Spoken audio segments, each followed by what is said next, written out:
नमस्ते।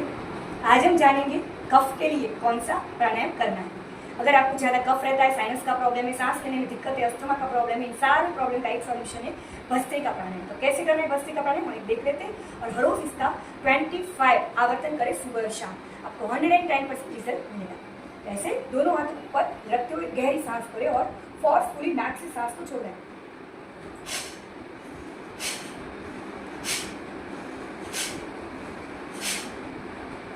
थोड़ी देर आंखें बंद रखें, रिलैक्स हो जाएंगे। 25 आवर्तन कीजिए, शुरुआत में 10, उसके बाद ग्रेजुअली बढ़ाते हुए 25 तक चलिए और ऐसे हर रोज करने से आपको फायदा मिलेगा।